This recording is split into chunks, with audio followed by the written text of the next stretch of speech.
gente trabalha com arrependimento e resolver a questão. Buscar ser proativo. Porque quando a gente tem culpa na cabeça, a gente é culpado, a gente não consegue, a gente vai enfraquejando e não consegue se levantar, porque a culpa nos consome. Isso não vai nos levar e não vai nos ajudar, meus irmãos. Nós temos que sair da letargia.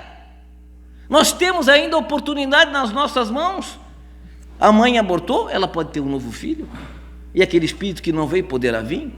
Ela não pode ter mais filho, ela pode adotar. Adotar é imitar a natureza, como diria Cícero há 2000 anos atrás. Aliás, é o instituto humano que mais parece com o instituto divino, que é a adoção, que é uma das coisas que a humanidade fez de bom. Trazer um filho que não é meu de sangue, como o meu fosse. Isso é feito por nós humanos. Então, a humanidade ainda tem jeito. Temos a adoção, mas não temos condição de adotar. Temos os abrigos em que a gente pode visitar as crianças, que a gente pode fazer o casaquinho para a mãe que está grávida e ter o seu filho. Temos várias oportunidades de apagar o nosso erro com amor. E o amor, meu irmão, não a culpa. O amor e não a culpa resgata todos os nossos problemas, todos os nossos atos cometidos de forma impensada. Não é a dor, porque muita gente pensa, né, que a doutrina nos coloca que é o karma, então eu tenho que passar aquela dor, vou sofrer. Não é a dor, até porque se eu pego e tenho um problema físico grave e sou revoltado por isso, e não trabalho, não busco a minha vida, não busco seguir ela, resolveu esse problema para mim? Não, continua o mesmo problema. Agora, se eu tendo o problema, a dificuldade, e estou presente, busco trabalhar, busco ter dignidade, busco que outras pessoas tenham os mesmos direitos, então esse problema deixa de ser problema e basta ser exemplo. E basta ser exemplo para todos nós. E basta ser exemplo para tantas e tantas pessoas. Lembro-me, eu fiz um transplante de rim há 33 anos atrás, em Curitiba. E eu tinha 21 anos. Eu me achava o mais coitado de todos, porque eu, um jovem, né, tinha que fazer transplante. O que eu fiz em vidas pretéritas na minha cabeça? Isso me passava da cabeça, embora seja de família espírita, então já falava e já me controlava. Até que do meu lado da minha cama tinha um outro jovem que chegou lá, a mãe dele, e chorando, chorosa, disse que foi fazer os exames e que não poderia doar o rim para ele. E ele disse: não, mãe, não se preocupa, fica tranquila, mãe, não te preocupa com isso, vamos seguir. Aí ela falou: mas filho, o teu pai fez os exames, ele pode doar, mas não quer doar. Aquilo, gente, me cortou o coração. Isso é uma coisa que me lembro do resto da minha vida. E quando eu vi aquilo, eu disse: eu estou reclamando? Tinha 5 irmãos meus fazendo exames para me doar o rim. Tinha minha família ao meu lado para me ajudar. E eu reclamando dessa situação, me sentindo miserável, me sentindo o último dos homens. Eu era o primeiro dos homens, eu era o abençoado. Quantas e quantas pessoas teriam essa oportunidade que eu tive para estar aqui hoje, estar falando com os irmãos, para estar aqui hoje e ser um profissional que hoje sou qualificado, para que estar aqui hoje uma pessoa que é casado, para que estar aqui hoje uma pessoa que tem um filho, que tem filho. Tudo isso conquistado com esta doação que meu irmão me possibilitou, meus irmãos, que também é um ato de amor dele a mim, que também é um ato que nós sabemos como espíritas que era um ato de... ele podia negar, mas é um ato de comprometimento dentro da espiritualidade, de vidas pretéritas, não há dúvida disso. Mas não é pagando com óleo, está aqui, minha dívida está paga. Não, até porque o ato de amor não se paga. O ato de amor se constrói, se soma e nos possibilita, meus irmãos, a tudo isso. Quando falamos da doutrina espírita, da atuação de Kardec, a vida que ele teve, que era um professor, um pedagogo, e já preparado para que quando acontecessem os fenômenos, ele pudesse ver esses fenômenos acontecer e tomar as providências, como o irmão aqui disse, muitos casos aconteceram e pulularam no mundo. Entre eles, o caso da Edisville, das irmãs Fox, na cidade americana, em que as irmãs escutaram batidas dos espíritos que utilizavam as irmãs por forma de efeitos físicos, e através da batida, através do código que fizeram, conseguiram identificar um caixeiro viajante que tinha sido morto naquela casa e enterrado na própria casa. E eles fizeram depois a verificação e encontraram aquela pessoa. Então foi um caso, até hoje nos Estados Unidos, de grande repercussão nos fenômenos de Hydesville. E na Europa, as mesas girantes. Em relação às mesas girantes, é interessante e importante que se fale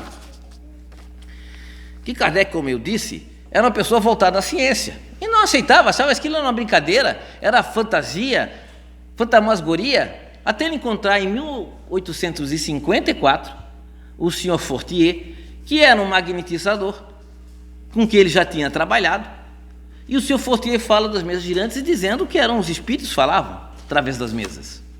E Kardec começou a rir-se do senhor Fortier, né? E diz a seguinte frase: acreditarei quando puder ver com os meus próprios olhos e quando me provarem que uma mesa tem cérebro para pensar, nervos para sentir e que pode tornar-se sonâmbula. Por enquanto, seja-me permitido dizer que tudo isso me parece um conto de fazer dormir em pé. E disse ao seu Fortier que mexer a mesa era uma coisa normal, o fenômeno magnético a gente consegue mexer. Mas um código em que o magnetizador teria um controle absoluto para formar palavras, isso era impossível. E com certeza era mistificação. No ano seguinte, 1855, ele encontra o senhor Carlotti, amigo dele de 25 anos, cientista como ele, pesquisador como ele, pedagogo como ele. E o senhor Carlotti fala dessas maravilhas e convida-o para uma reunião na casa da senhora Planemason. Kardec tentou dissuadir o colega, dizendo que ele estava perdido, que aquilo era mistificação, mas o senhor Carlotti disse não era. Então Kardec resolve ir nessa reunião, não porque entendia que seria um fenômeno a ser estudado, mas que ele queria ver a mistificação e desbaratá-la para ajudar o amigo a não ser enganado e tirar-lhe daquela pilharia. Só que Kardec vai lá e assiste o fenômeno. Verifica que não havia embustes. E aí, diferente das pessoas que brincavam, se divertiam, ele buscou estudar esse fenômeno. E não apenas eles, né? Nós vamos ter vários, como Camille Flammarion, Sir Conan Doyle, o escritor de Sherlock Holmes, foi também um dos que ajudou a codificação da kardeciana. Gabriel Delaine. Aliás, sobre isso, Kardec pergunta aos espíritos que, quando ele teve o conhecimento do fenômeno, e ele começa a estudar esse fenômeno, ele começa a contrariar dois senhores. Um, a igreja, que era de uma fé cega, e outro senhor, a ciência. Então, os dois poderes da época eram ciência e religião. E ele brigou com quem? Contra os dois. Ele se colocou em 1854, ou seja, com 50 anos, ele é de 1804, com 50 anos, professor catedrático, ele buscou se colocar contra esses dois maiores princípios dominantes da época. Olha o grau de de libertação que ele teve que ter. Inclusive, ele era casado com Amélie Gabrielle Baudet em 1838, que o ajudou nessa conversão. Porque, meus irmãos, ele não foi uma pessoa que não foi aplaudido por isso, por trazendo os fenômenos. Ele foi criticado, ele foi perseguido. Imagine os senhores, se ler alguns que são espíritas mais antigos, nos anos 50, 60, 70, aqui como era a doutrina espírita era perseguida. Se achavam como ignorantes. Hoje não, hoje até se diz que é da Ibope ser espírita. Mas na época eram colocados como ignorantes. Se misturava, se mistificava. Agora tu imagina em 1854, quando ele busca fazer esses estudos e busca dizer que existe algo mais, que a vida continua, que existem os espíritos. Essa mudança, e ele pergunta aos espíritos: mas se eu falhasse, o que aconteceria? Os espíritos disseram: outros foram preparados. Outros foram preparados, porque agora este é o momento da doutrina vir.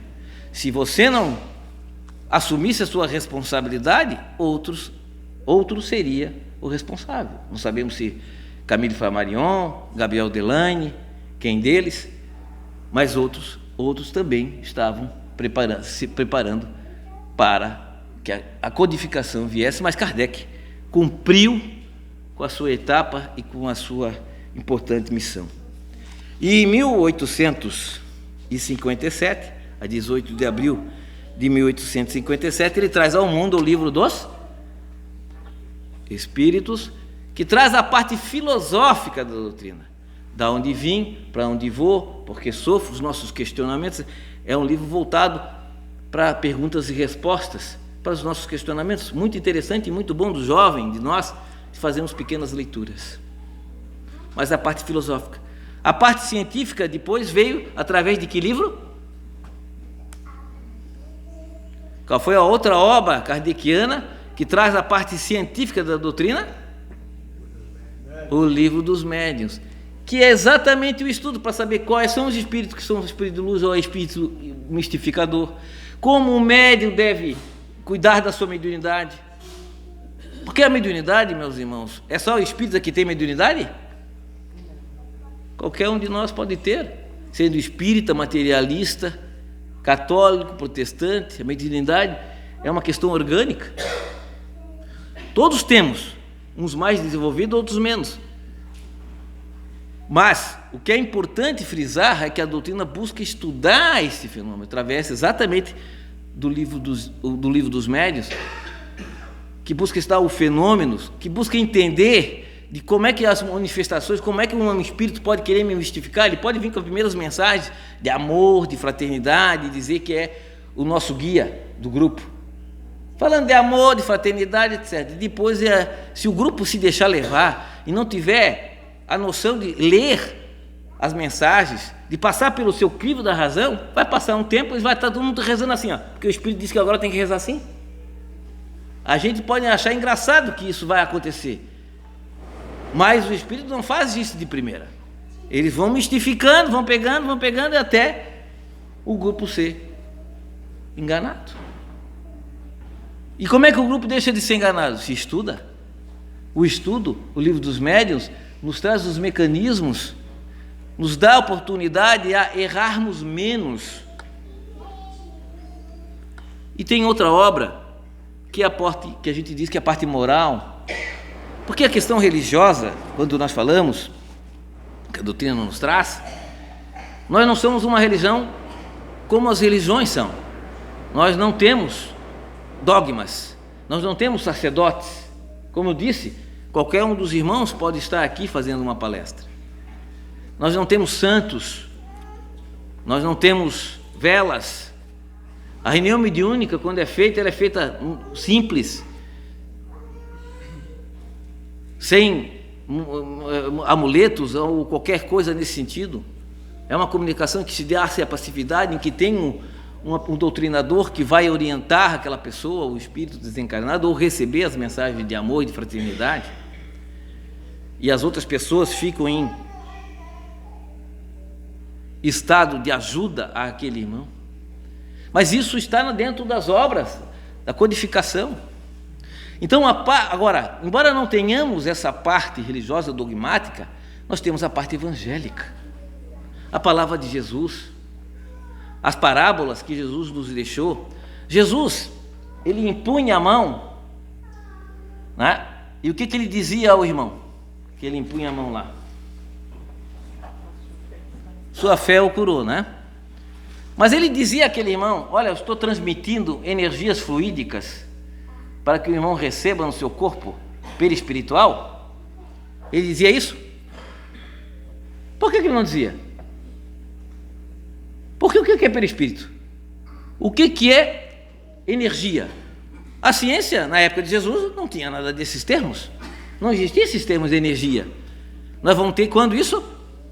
Final do século XVIII, início do século XIX, quando Jesus diz que viria o Consolador e poderia resgatar tudo o que ele falou e muito mais. Por isso Jesus fala por parábolas, para que as histórias ficassem presentes e essas histórias fossem contadas e dessas histórias nós pudéssemos auferir o conhecimento. Essa é a beleza que nos traz o Evangelho segundo o Espiritismo. É Jesus na nossa casa.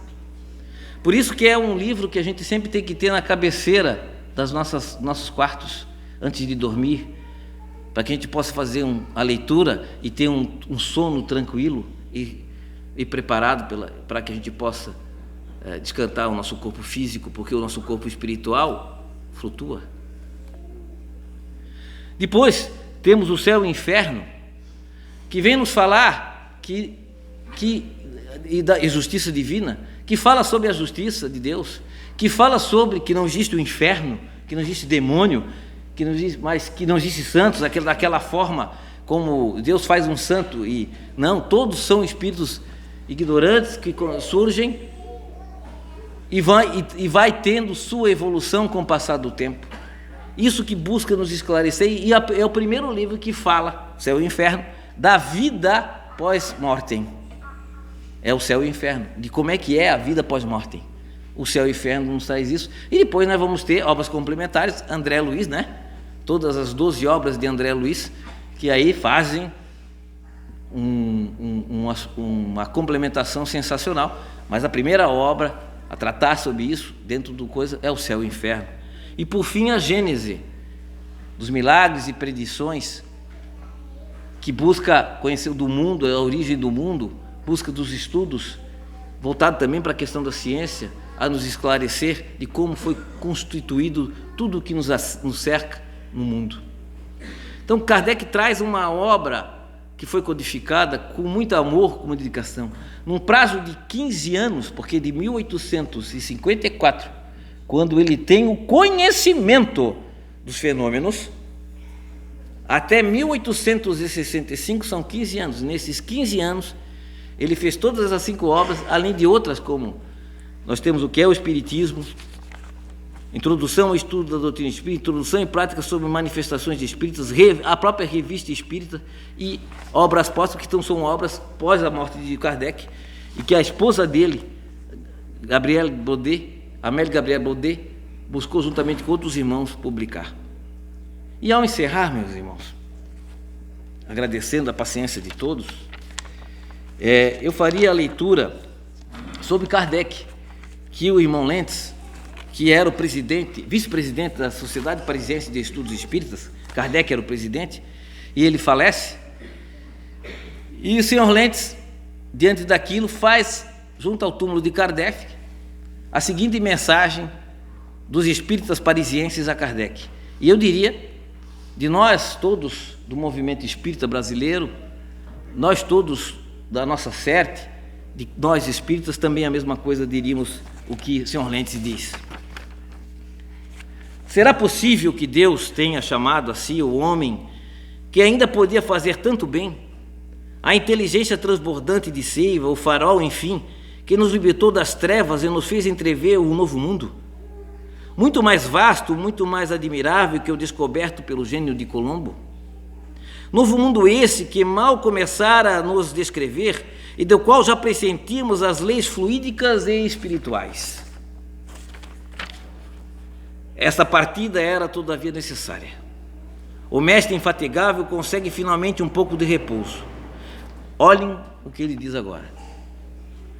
Nossa profunda tristeza é compensada pela alegria reinante na recepção que se prepara lá no alto. Olha o retorno de Kardec à pátria espiritual, cumpridor das suas tarefas, cumpridor daquilo que ele tinha se proposto, como ele foi recebido pela espiritualidade. E como nós, meus irmãos, seremos recebidos pelos nossos entes queridos? Com alegria ou com tristeza? A Sociedade Parisiense de Estudos Espíritas, e com certeza o nosso movimento espírita atual, se compromete a levar avante a obra que ele iniciou. Em nome da sociedade, e eu diria em nome de todo o movimento espírita, não te dizemos adeus, mas até a vista. E até logo. Que a paz de Jesus esteja e permaneça conosco.